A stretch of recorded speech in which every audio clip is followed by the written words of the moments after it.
Hello everybody and welcome back to the channel. Now this is a bit of an unusual video for me to do here, as many of you grognards of the channel will know that I focus almost exclusively on black powder rules-wise on this channel, and that's for a number of reasons. There are positives and negatives for black powder, but the reason why I concentrate on it is it allows a base for the channel to operate from. And I really like how granular the system is, how you can make a unit of Carabineers, for argument's sake, different from a unit of Cuirassiers. Now, in most sets of rules, you get +1 for having armor. Well, in this one, Cuirassiers and Carabineers can be slightly different, and so on. Now, I don't really want to get into the pros and cons of black powder here. This is not really what the purpose of the video is. What I would like to do is I would like to say that unlike Games Workshop, or mostly Games Workshop, there's a lot more than just one set of rules for the period. For Napoleonics, there are, there are almost certainly multiple hundreds of sets of rules, possibly even in the thousands, over the years, over the sort of 50, 60 years of wargaming. I wouldn't be able to to actively say, yes, there are definitely thousands, but there are certainly multiple hundreds. That I have no doubt about. And what I thought we'd do today is I would just bring up a few of these sets of rules. Now, they're not in any particular order. They're not necessarily even rule sets that I have played. I'll tell you if I haven't played them myself, but I will let you know that they've got a good write-up or not. Well, yeah, they will have a good write-up. I'm not going to recommend rules that I think are quite poor. What I want to do is I want to divide this video into 3 parts, really. So we'll have one part that's dedicated to skirmish gaming, one part that's dedicated to sort of brigade division level games, and one that is divided into large-scale games. Now, I am going to say that everyone and their mum is going to have their own favourite set of rules. So if you want to make the case for your set of rules, please put it down in the comments down below. If it's one that I've talked about here, then that's great. Tell me why you like that one. If it's one I haven't talked about here, then that's also great. Talk about that in the comments as well. Be polite. I don't want to hear anyone say, oh yeah, your chosen set of rules is rubbish. Or, yeah, okay, that's fine. But then explain why you think it's rubbish. If you're not going to explain why you think something, then you're just an idiot on the internet, and I'm not really interested in your opinion, to be honest. Because it's not an opinion, it's just a knee-jerk response. If you can explain why you like a set of rules, then absolutely let's have that conversation down in the comments. So, as I say, these are in no particular order. I want to start off with the skirmish level game. Now, a lot of people talk about skirmish games being a really good way to get into Napoleonics. And something that I'm really, really interested in, and something that really was the, not the genesis, but something which made me think about doing this video, is the new Perry's starter set. They have announced a skirmish in a box, which gives you 65 figures, a mixture of Napoleonic Spanish and French elite. So that'll be their mid-war flank company box. You know, a few sprues out of that, I would have thought. This, for me, is an absolutely fantastic buy. But as far as I can tell, there's no actual rules in there. So the first set of rules I am going to recommend is a very popular set from Two Fat Lardies called Sharp Practice. Now, this one, as the name suggests, is a little bit of fun. Doesn't take itself too seriously, and it is based around the exploits of one Richard Sharp, sort of. Now, this is a surprisingly large skirmish game, I find. With that Perry's box, you probably would need more than one if you are going to play this game. You probably need to buy one each, you and your opponent, and then swap Spanish for French, or whatever side you want to go for. You're probably looking around about 50 models for this one, 50 to 60 models. So it's quite a large skirmish game. It's card driven. Now, some people don't like that, some people do, but it is card driven, and it doesn't take itself too seriously. The firing and maneuver tends to be done in platoons. Now, the thing that I like about this is that, again, you don't really get much granular work in Napoleonic war games, sometimes you'll see companies do stuff, but very rarely will you see platoons. So it's quite nice to pare it down to that scale. So for that reason, I think that's pretty cool. The cards introduce an interesting mechanic that's much better than I Go You Go, in my opinion. It's a little bit more like bolt action, but potentially even more elegant than bolt action, to be honest. So yeah, I would say Sharp Practice is a set that I would definitely look at if you're going for that Perry starter set or something similar. But you just be aware that you're probably going to need more figures than you only get in that set. Now, another skirmish game that doesn't require many figures at all, and I'm talking less than a dozen each, this is a real left field one, but it is the Silver Bayonet. Now, I absolutely love the Silver Bayonet. I can't say more about it. I think it's a fantastic game. I really like the Silver Bayonet. And what I really like about it, again, is it becomes very granular. Now, different to Sharp Practice. So Sharp Practice has the officers have personalities. Everyone, a platoon of troops is a platoon of troops, but the officers have the personalities. And that's fair enough for a skirmish level game. What I like about Silver Bayonet is that each individual soldier has their own personalities / traits. So you could really like pare it down to do half a dozen models or a dozen models. Now, the big thing with Silver Bayonet is it's got monsters in it. So you got ghosties and ghoulies and werewolves and vampires, all that kind of cool stuff in there. But you don't have to. This is the important thing. You can have them in the game, and if you're playing the Silver Bayonet as per the rules, then you can have them in, but you don't necessarily need to. You could just have a special forces group. Effectively, it will work particularly well for a naval landing party, I think. I think something like Hornblower, where they maybe have to destroy a signal tower or capture a fort or something like that.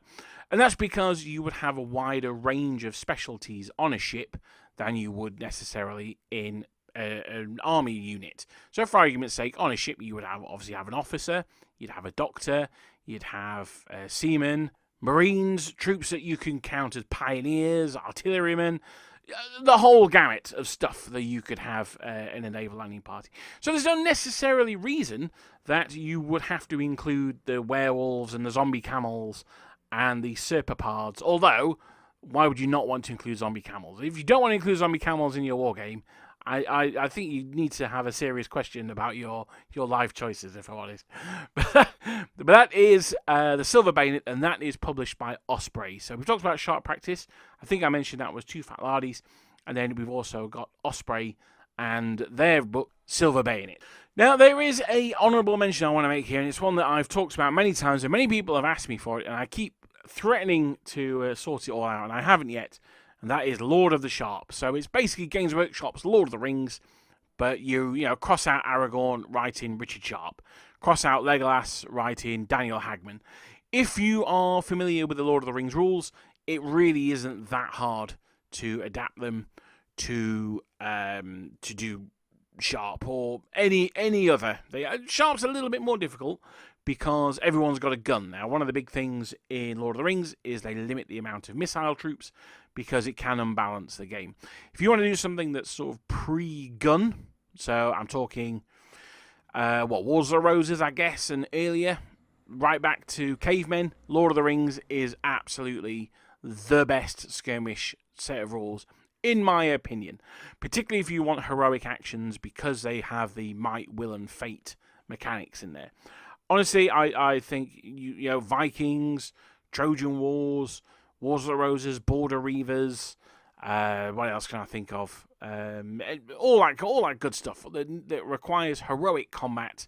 Then I think you can do far worse than go for Lord of the Rings. Lord of the Rings in its time has had rules for elephants. It's had rules for chariots, not particularly good ones, but they're there. Siege weapons, bombs. All sorts of stuff. So anything that's pre-gunpowder, you can convert directly over. Lord of the Sharp requires a little bit more effort, but it is doable. I focused it so far on the which in fact the Spanish set will be perfect. I focused it so far on, in fact, the Spanish, now I think about it, is beyond perfect, because I've set it around Sharp's company, which is the one where he has to train up the Real company Ilesa, and they are up against Colonel Brigadier Lou's Wolf Brigade. So, so I'm focusing quite tightly on that, but you can expand it to all of the Sharps, right from starting off in India, which would be quite interesting, right through to Sharp's Waterloo, possibly Sharp's Devil, and all the other ones don't exist as far as I'm concerned. So in fact, Sharp's Devil, I'm also 50-50 on. So yeah, you could also use that quite well for rebellions. And this is the thing with skirmish games. They don't necessarily have to be pitched battles. Things like the Irish Uprising, what's his name? Wolfe Tone's Uprising in 1798, or the Vendée, or the Italian banditti when they were fighting the French, obviously the guerrillas, all that kind of good stuff you can do from Lord of the Sharp. You have to put some work in, but it's not too difficult to do. Now I'm going to go for, I should say also, it's really good for Game of Thrones as well.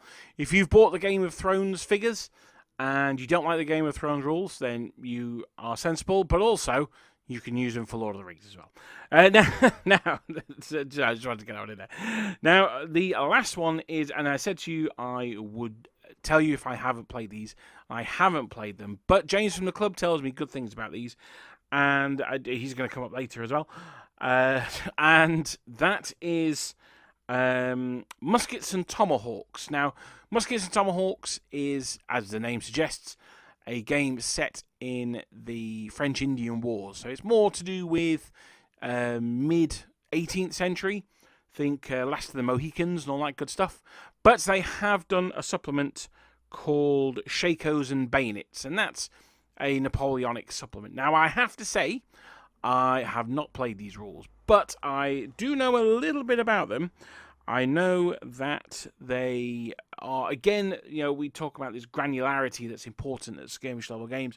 I do know that they have that. So a British line infantryman is different from a French voltigeur, who is different from a Spanish guerrilla, who is different from a, Russian Cossack, for argument's sake. So I do know that there are differences in there, and this is something that I look for in the skirmish game, because if all my figures are the same, what's the point? I may as well just be playing a battalion level game. Well, for me, it's not necessarily about more complexity, but it's just about more detail. So for instance, I don't necessarily want to know how much ammunition my troops have when I'm playing an army level game, but I probably do want to know that if I'm playing Silver Bayonet or Sharp Practice or something like that. So that's my recommendations for skirmish games. Now, at the end of the video, so stay tuned, I'm going to recommend a final product that covers all of these, and it's the one, if you're going to buy one set of rules, then it's the one that I would recommend. But we will come to that at the end. So that's it for skirmish rules. So we've got, I should say as well that Muskets and Tomahawks and the supplement is published by Studio Tomahawk, which is kind of fitting, and they're available in the UK from North Star. They're on their second edition as well, so if that's a good thing or a bad thing, I don't know, but there you go. Just while I'm going to do one more honourable mention. This one's just sprung to mind. Again, it's a set of rules that actually that's not true. I played the first edition twice, really enjoyed it. Another set of rules that you could adapt for Napoleonics, and it may already have been, is Port Royal. Now, this is more of a pirates-themed game, done by Firelock Games. This one I don't know off the top of my head, but I'm fairly confident that you could convert those to Napoleonics as well. Again, a pretty small-scale skirmish game. You're probably talking about 20 figures for this one. But, Port Royal is a possibility as well, particularly if you're wanting to do hot naval action. Although it seems that people aren't interested in naval action. I don't know why. But Port Royal is another option. So now we're going to get into what I would call the mid-sized game range. Now this is a game that would include, well, we'll get to it first. There's no point in burying the lead. The first one I would recommend is Black Powder by Warlord Games. We're looking at games that are about division level here. Now you can play Black Powder with more units than that, you can play with less units than that, but I think it's designed to be around about 2 brigades each, maybe 3 or 4, but around about a division for each player. So Black Powder would be the first one I would recommend here. Now this one I do like. Again, it's got that granularity. We've got the difference between French line and Russian line and British line. They're all different. I like that they have the 3 supplements. They could very much do with more, but at the moment we've got supplements, and that adds more layers to the sets of rules. So I think it's good that you can learn the basic rules and then start to stir in the extra rules for your army, or even campaign rules as you're going through. The game is pretty fast, which I quite like. You can certainly get a decent sized game in it's certainly under 4 hours. 3 hours you can probably squeeze a game into, which when you consider a game of 40k takes that long, I think is quite impressive. And it gets you what I would consider to be a reasonable amount of models on the tabletop. You are going to need pretty big armies for this. I'm going to suggest you're probably going to end up with about 300 to 400 figures, possibly more, depending on which nation you go for. But I would certainly be looking in the realms of 300, 350 figures for Black Powder. So this is, as I say, a divisional level game. It's the game that I play most often for Napoleonics, and it's the size of game that I play most often as well. So a lot of people out there don't like Warlord. They don't like their business practices. I don't want to get into that. I can understand that people have their preferences, but that does not take anything away from the quality of the game, in my opinion. Black Powder, I think, is a superb Napoleonic game. Now, the next one that I want to talk about is another game that I've played a few times, and this is Shaco 2. Now, Shaco 2 is quite an old set of rules now. Shaco came out probably in the early 80s, and Shaco 2, I think, was maybe a little bit later, maybe in the 90s, possibly 2000s, but it's a game that, again, is slightly larger than Brigade. It's certainly bigger than Brigade. You might end up commanding a couple of divisions, perhaps even a corps, but you'd have to be playing 15 or 6 mil for a corps. I think you'd have to really be going some there. Now, Shaco 2 I really like. It's a lot slower than Black Powder. It's a lot more predictable than Black Powder. Now, that can be a criticism, but I don't necessarily mean it as a criticism. So, for instance, because that's an element of Napoleonic battles were predictable. It was the, if I say the battle lasts 8 hours, there was half an hour that was unpredictable, and the other 7.5 hours were pretty predictable. That's how you can make an art or a science out of these wars. And you could say, right, these guys need to march from this village to capture that village there. It's going to take them 3 turns to do it because they march 15 centimetres a turn, and they got to go 45 centimetres. Bang, that's locked in. You know that you can do that. And that's fair enough. As I say, when you are commanding troops on the battlefield, you have to say, right, these guys need to get from point A to point B. It's going to take them this long. That's it. I'm concerned about them when they get to the other place. So I actually quite like that. I also like the fact that it is the experience of that level of commander. Again, a divisional commander. And this is something that is maybe a weak spot of Black Powder, but I'll talk on it. I was thinking that maybe I don't want to get into it, but as a divisional commander, the formation of individual units and things like that, we've spoken about it before, is not necessarily the first thing on the forefront of your mind. And that's why I think Black Powder works best as a divisional commander, because that is important in that game. Whether you've deployed your light companies or not, I'm not sure Napoleon, when he was commanding the army of Leipzig, was concerned about whether a battalion had deployed their light company or not. So we're not quite at that level size game yet. So I'm being a little bit hyperbolic there, but you know what I mean. So I think at that level of command, then I think Shaco 2 is pretty good. It is more predictable than Black Powder, for good or ill. But it's a very old fashioned wargame. Now that, again, I don't necessarily mean that as a criticism.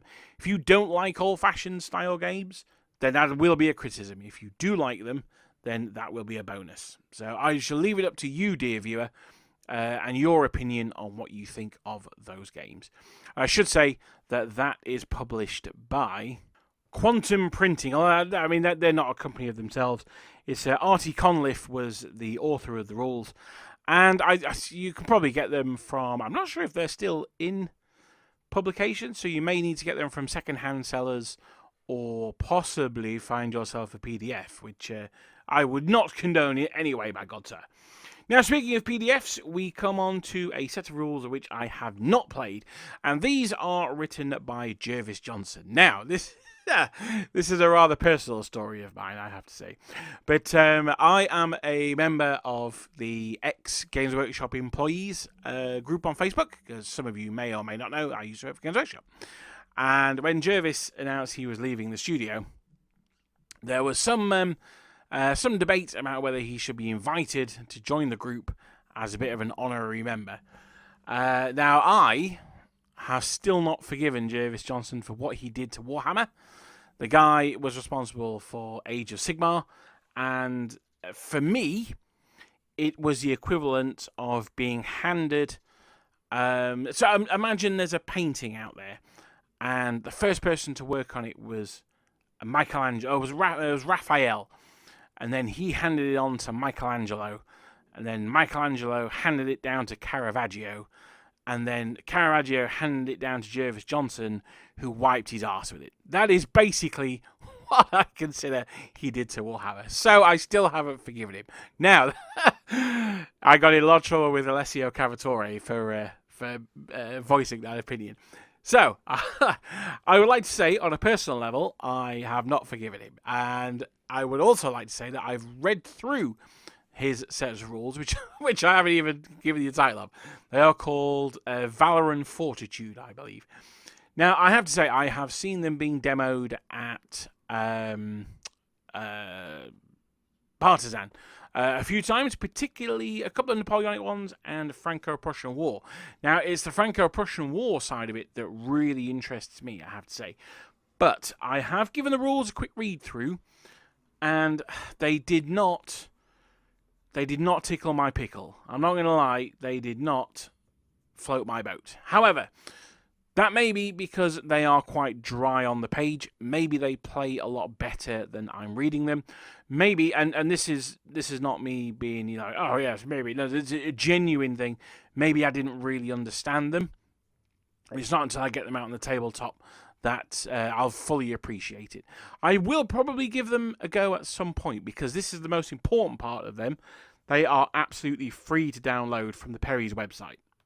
So that is fantastic. The fact that they're free, I mean, there's no reason not to give them a go, is there? As I say, I'm a little bit on the fence about them. I did read through them. I didn't like what I read, but I'm told by other people that they're... So another one of the problems that I have with this set of rules, and this is not Jervis Johnson's fault, is the community response to them. Now, it's very silly of me, I know, to be swayed by this, but it's a bit like when people come out and say, oh yeah, this science fiction game is the Warhammer 40k killer. Is it? Is it really? Is that what we're doing now, is it? Right, okay. And this was the same with Valor and Fortitude. People were saying, oh yes, it's a set of rules that's going to kill Black Powder. Well, why would you want to kill Black Powder? Why are you celebrating the death of any set of rules? It was very odd to me. So, yes. Give them a go. See what you think. They're absolutely free. There's no reason not to. There's a couple of battle reports out there on YouTube, which I watched. Again, they did not tickle my pickle. But, you know, if they are something that you enjoy, then I'm not criticizing you, because ultimately I haven't played them, so I can't give you an informed opinion of them. Just what I've read so far hasn't really spurred me to want to play them. I think that's probably the fairest thing I can say about them. Now, I mentioned James Cutts earlier on. He is a valued club member of a club mate of mine, and his favourite set of Napoleonic rules, I believe, I may be speaking for him here, but I'm pretty sure that his favourite set of Napoleonic rules is Soldiers of Napoleon. Now, I bought these at Under Eagles to Glory a couple of years ago from Boards and Swords, and I still haven't got them out of the... still haven't really looked at them properly. Now, these also use cards as well. Now, one of the things I don't like about that is it means that if you can't find the deck of cards, which I can't, then you can't really play the game. Now, the deck of cards does come with the rules, but you can't buy them separately. They aren't downloadable. What would be fantastic is if they created an app which had the cards on them. Hint, hint. I should say, for the previous set of rules, by the way, Valor and Fortitude, I did briefly mention they are available for free to download from the Perry website. Or if you just Google Valor and Fortitude, I think they'll come up there as well. So anyway, we were talking about Soldiers of Napoleon, and I have to say this is probably one of the sets of rules I'm going to talk about today that I have the least knowledge of. They are sold by Gripping Beast these days. I'm not sure if they originally printed them or not, or if they were done as part of Front Rank. But they are now sold by Gripping Beast, and they are written by another ex-Games Workshop alumni, Warwick Kinraid. Now, unlike Jervis Johnson, I really, really like Warwick Kinraid's concepts and approach to rules writing. I remember he wrote the original Armoured Company rules for the Imperial Guard that was in Imperial Armour Volume 1, and he basically turned them into World War II Americans, which was awesome. I mean, that was exactly what people wanted. He's then gone on to write the Battle Group rules, which I quite enjoyed, but they had a very old school feel to me, which was a little bit... And I think, did he write Northag, which is a Cold War set of rules? I believe he did. If he didn't, then they are very similar to Battle Group. And again, they just... So, this is my criticism of a set of rules like that. This is completely going off topic. If you have Team Yankee, for argument's sake, Team Yankee, you hit the Russians on the 3+. There you go, simple. If the Russians are in cover, you hit them on a 4+. Okay, fair enough. And people say, that's too simplistic. I don't like that. I don't like Team Yankee. It dumbs it down. Right, okay, fair enough. Well, let's try Northag. Well, Northag, first you have to spot the enemy tank. Right, okay, fair enough. Well, he's in cover, so you spot him on a 3+ or a 4+. Right, okay, so I spotted him on a 3+. Now you have to roll to hit him. Because you spot him, you hit him on a 2+. I'm like, right, okay, so a 3+ followed by a 2+, for some reason, is a better wargaming experience than just rolling a 4+ in the first place. Okay. Anyway, so yes, Warwick Kinraid, he does like his dice rolls. He's quite old school, and I'm going to recommend another one here. Now, this is kind of an honourable mention. There is also done by Sam Mustafa. Now, Sam Mustafa's games are hard to get hold of, which is a shame. This one may be a little bit more easier because it's fairly recently.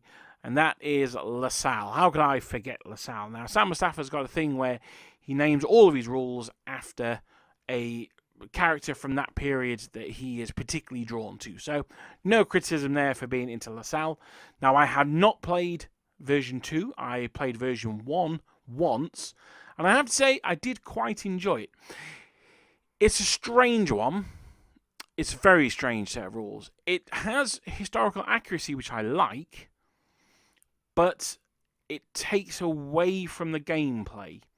For instance, I'll give you an example. If you stray too close to the edges of the board, you get shot by like a battery of cannons and stuff like that, which is kind of cool because the idea is that you are a divisional commander and you are in part of a larger battle. Remember, we're talking about divisional level games in this segment, so it's very rare that a division would fight on its own. It did happen, but not very often. So, you can take fire from other parts of the battlefield. You can, and this happened in my game, you can be given support of Kraziers. Okay, well, that's cool. So, basically, 4 units of Kraziers rocked up And they were like, oh, right, okay, wow, 4 units of Krasi is awesome. They charged off, killed some stuff, and then they were recalled back to the reserve or whatever, and they disappeared again. Now, as an infantry, as a general brigade, certainly, but probably as a general division of an infantry formation, that would probably be your experience of cavalry. One of the things I liked about a set of rules... In fact, no, I'll talk about that later. That would probably be your experience of cavalry, is you'd be like, we need some cavalry support. And maybe it would turn up. And when it did turn up, you wouldn't know who they were. You wouldn't know why they'd turned up. They would turn up, they would do their thing, and then they would disappear again. And you'd be left to either pick up the pieces or take advantage of the huge hole that's been punched through or whatever. I said at the very early... I said before that coordination between all arms starts in the Napoleonic period at high level, not down at sort of lower level. And if we're talking brigade command or divisional command, that's even particularly low. Lower than that, you've got absolutely no idea what's going on. So that's the thing I really liked about LaSalle, but it means that you've got to have 4 units of Krasiers on standby, because you might end up with the Imperial Guard instead. So you've also got to have 4 units of Imperial Guard. Or you might get sent a brigade of light cavalry, so you've got to have a brigade of hussars. Or you might get sent the Drouot and the Grand Battery. So you've got to have all this stuff, of which you're not going to use 99% of it. So that's my criticism of LaSalle. But that said, it's a really fun game. I enjoyed the game I played. It's one that I would definitely like to play more of. So that takes us to the end of the divisional level games, and I'm now going to talk about the army level games. So this is the games where you are Napoleon or Wellington or Blucher, Kutuzov. You are Le Grand Fromage, the big cheese, the man in charge. Now, the most obvious one of these is another Sam Mustafa offering, and I have to say this is the one I've played the most out of the ones I'm going to recommend here, and it's the one that I have enjoyed the most. It is, of course, Blucher. Now, this is a game that's quite strange. It uses cards rather than figures, so you buy the 100 Days campaign box, and it's got like 200 cards in or whatever, and each card represents a different regiment or battalion. I really like this. I really like how units degrade. I like how you have hidden cards, so the cards are all face down until they are approached by the enemy. I'm not sure if there's dummy cards in it as well, but you know what? If you're playing something like Elau or something like that, you could absolutely have a mechanic for dummy cards in there, no problem. It's a really simple, really elegant game. What I like about it as well is that it really lends itself to using miniatures, particularly the Warlord Epic Games miniatures. The cards are a little bit shorter than a strip of figures from that game. But, you flip the card over, you see, it's the 24th of foot. So you flip it over, and then you put a little stand of British infantry on there, and jobs are good. Or you flip it over, it's the Grenadier à Cheval. So you stick a stand of Grenadier à Cheval on there. It just it makes it look cool. There used to be a company, I don't know if they still do it, but they used to do MDF bases, which were the same size as the cards, so you could replace the card with the base, and it had room on there for all the stats that are on the card as well. That would have been absolutely super sick if I'd ever got into that. Now, one of the problems with this game is it is really expensive. Like, really expensive-ish. I mean, the thing is, you buy a box of cards for the 100 Days campaign. I think it's about 50 or 60 quid. But that is the equivalent of buying 3 whole armies. You can't get many Wargaming armies for 60 quid. Although I did recently buy a 2,000-point War Master army for 50 quid. Now, that was an absolute steal. So, it was 60 quid. And the guy was like, oh, you have 10% off. Yes, please. Anyway, so that's another topic entirely. So, yes, Blucher. Definitely, really recommended. It is very hard to get hold of, though. That would be my main criticism. And it's a lot of money in one go. But apart from those two things, absolutely would recommend. I've played it with Alex from Storm of Steel. I've played it with James. I've played it with a couple of other guys. Every single time I've played it, it's been really, really good fun. The second army level game I would recommend is another one from Osprey. Now, I have got this set of rules. I've read through it. but I haven't played it myself. Army games tend to be a little bit out of my league at the moment. They're usually best played in 6mm, 10mm, possibly 15mm for you to get the full size and range of troops. If you play it in 28mm, you're going to have like 6 models to a battalion, which is not great. So because I don't really have that much of the smaller scale stuff at the moment, then it's a little bit out of my ken. So this is going to be a bit more hypothetical. But the second one I'm going to recommend is Absolute Emperor. Now these are another Osprey set of rules, and it's yeah, I mean it's an interesting one. This is more of a core than an army level game, I would say, because you still command individual battalions as battalions. Now, the formations and things like that are less of a concern, but they're more of a concern than they should be for, you know, commanding an army at that scale. So, as I say, these ones, they're only 64 pages. They're 20... No, they're less than that. They're like 12 quid.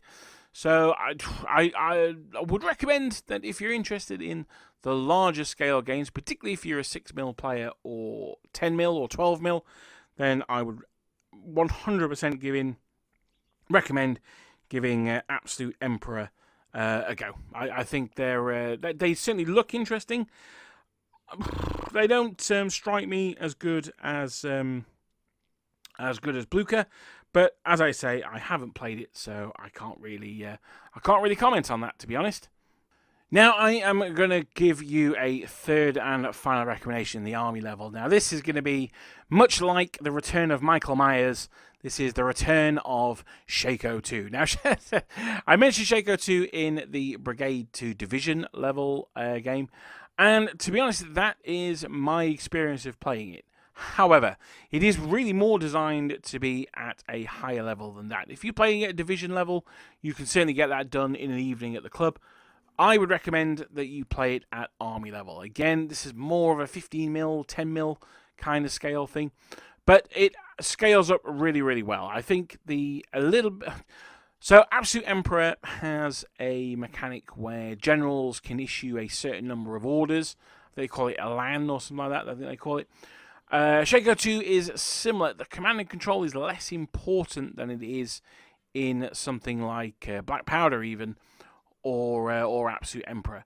So your troops do more what you want them to do until they don't. So there is that. And it means that because there's less crunch to it, and I don't necessarily mean that as a negative, you can quite easily play it at army level. So Shaco 2 is another good option. Particularly, so it's good for army level, it's good for brigade divisional level. So if you're looking for something that can cover both, then Shaco 2 is not a bad suggestion. As I said, it's a little bit old school, but don't necessarily worry about that. Now, another one, speaking of old school, this one is really old school. Again, as a young man, I played this mostly for 7 Years' War, but it was designed for Napoleonics, and that is In the Grand Manner. Now, this is a set of rules designed for people with far more money than sense and absolutely humongous armies. I mean, just the massive armies. The more you've got, the better. They used to use it like the Wargames Holiday Center and things like that. The idea is that you have, and I'm talking the high hundreds to 1,000 models on the table. If you're going to play a full-on game of In the Grand Manner, I mean, you know what? You've got to respect it. It wears its heart on its sleeve. It is called In the Grand Manner. It is for playing games in the Grand Manner. So that's another one, which I used to play a lot as a kid. I would recommend, but it is a little bit niche now. So I would go back to say, if you're interested in army level games, particularly if you're interested in starting army level games, Blucher is the one. I honestly, I think Blucher is probably one of the best sets of rules for any period that I've played. But, yeah, I mean, there's other ones out there. Blucher, it's a little bit abstract. That may not necessarily be your thing. If you want to play an army level game but don't want to be quite as abstract, then Absolute Emperor or Shaco 2 I would recommend. Now, I said earlier on that there is one product I'm going to suggest that covers all of these, and it's a book I've talked about before many times. It's no longer being published, but you can absolutely still find it on the second-hand market, and you can find it pretty cheap as well. and that is Paddy Griffith's Napoleonic Wargaming for Fun. Now, this is an absolute seminal book for me. It's the one that really delve into the difference between being a Napoleonic brigade commander or even company commander, right up to being an army commander or, you know, the emperor himself. This has, I think it's got 7 sets of rules in one book. It's very old, it's 1970s, it's very old school, there's not many diagrams in there. But we're all intelligent people, I'm sure we can read a book and extrapolate what we need from it. Actually, there are some diagrams in there that we can need from it. So this Napoleonic Wargaming for Fun has different rule sets for different scales of command. It's an absolutely phenomenal book, and I don't really like to recommend books too much on this channel because everyone has a different style of book that they like. But this is one that I really would suggest is in every Napoleonic Wargamer's library, just to refer to. And you know what? If you're playing, say, Black Powder, and you're like, I don't really like this mechanic, pop over to Paddy Griffiths, see how he deals with that mechanic, and see if you can import that to Black Powder. You probably can, because they're very clear and very well thought through. So that's it. Those are my recommendations for rule sets for different sizes. Please let me know what you think in the comments down below. It's been quite a long video, so if you've made it this far, thank you very, very much. And let me see what we're on today is this will be going out on the 20th of July. So I will be doing a video next week, and then, will I? I should be doing a video next week, and then it will be, I will be taking a break as I do every August, and I will see you guys in September. But thank you very much for sticking with me throughout this rambly video, and I will see you guys next time.